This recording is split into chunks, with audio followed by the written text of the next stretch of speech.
kalian tengok video ini. Apa tuh? Ih, kenapa Apa gitu? tuh? Ini loh video viral di TikTok. Kok bisa ya? Heran kan, aku rasa ini videonya itu negatif banget, terus gak pendidik gitu. Kok gak di-ban ya? Heran aja iya, makanya kok bisa ya orang-orang suka banget nonton video-video kayak gini. Iya, setuju banget sih. Aku juga baru lihat loh, dan juga bukan cuma videonya aja yang negatif. Kalian lihatlah komentarnya ini. Komentarnya itu banyak kali toksik, ada yang marah-marah lah, saling hina lah, berantem lah, karena cuma videonya aja loh. Ini kayaknya aku pernah lihat di TikTok sih. Awalnya aku pikir lucu, tapi makin lihat makin gak nyaman gitu loh. Soalnya ada aja yang ngebully di kolom komentar itu. Tapi kan yang penting viral gak sih? Soalnya kan konten-konten sekarang kontroversial, jadi ya manusia-manusia sekarang buat kontennya ya kayak gitu-gitu semua lah biar dapat like-nya. Tapi ya mungkin tuh cara cepat juga sih biar lebih cepat famous. Iya. Sih, aku buat video pun kadang ya itulah singgung-singgung kontroversial. Oh enggak, kayak mana naik view-nya? Tapi kalian sadar gak sih kalau misalnya konten-konten kayak gitu itu bisa berdampak buruk? Orang-orang yang nonton itu bisa terpengaruh, apalagi anak-anak. Mereka jadi ikut-ikutan tapi gak tahu apa dampaknya. Ah, santai aja kali sih. Lagian mereka kan juga tahu nggak sih mana yang benar mana yang salah. Kalau aku sih lihat begituan nggak terlalu peduli ya, asalkan aku nggak ikut-ikutan aja.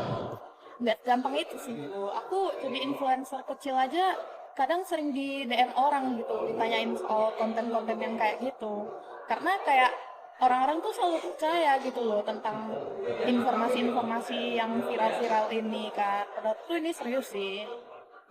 Bener. Aku setuju sih. Karena kan video ini bukan cuma kayak kasih negatif gitu aja loh. Kayak video ini juga bisa bikin kita salah info. Jadi kayak kita sebagai penonton sama sebagai konten kreator harus juga lebih bijak. Benar. Tapi Sin, gimana kita tahu kalau konten itu negatif apa enggak gitu? Soalnya belakangan ini aku kan lihat banyak video lucu gitu. Tapi aku sadar gitu loh kayak, oh ini ada postingan negatif gitu. Gampang aja sih Nat, kalau misalnya video-video itu ada mengandung ujaran kebencian, hoax atau merendahkan orang lain, itu udah tanda-tanda konten itu negatif sih. Jadi kita harus hati-hati kalau misalnya mau share ke orang lain. Tapi Sin, kalau nggak ada konten kontroversial, medsos jadi sepi dong. Kan hiburannya dari situ semua. Tapi Jess, hiburan itu kan banyak loh.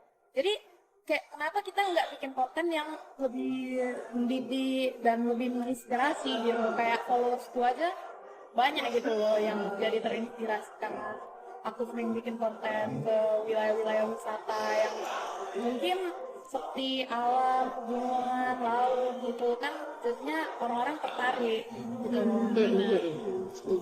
Jadi kita kayak mana dong biar nggak kejebak konten negatif? Kan nggak mungkin kan kita nggak cuma cukup dari nggak nengok konten negatifnya itu. Pasti kan ada cara lain lagi. Mungkin kita sebagai pembuat konten harus lebih berhati-hati sih dalam membuat konten. Terkadang aku pun membuat konten tapi ingin view dibanding ya nonton video itu.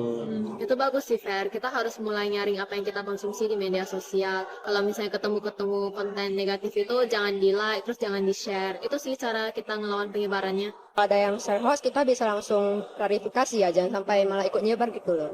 Betul, Nat. Selain itu kita juga harus kasih contoh tuh kalau kita sebagai konten creator atau influencer itu memberikan konten positif yang sebagai penonton ini jadi terinspirasi karena konten kita yang positif itu. Benar.